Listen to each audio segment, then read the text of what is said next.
నా విశ్వాసులారా, ప్రభువు మాటలు స్తుతించబడునుగాక.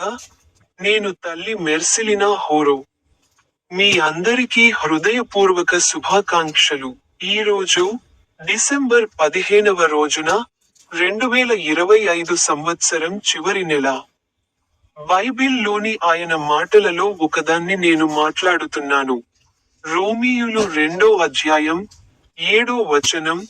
మంచి పనులలో పట్టుదల ద్వారా మహిమ, గౌరవం మరియు అమరత్వాన్ని కోరుకునే వారికి ఆయన శాశ్వత జీవితాన్ని ఇస్తాడు. మీ అందరికీ హృదయపూర్వక శుభాకాంక్షలు.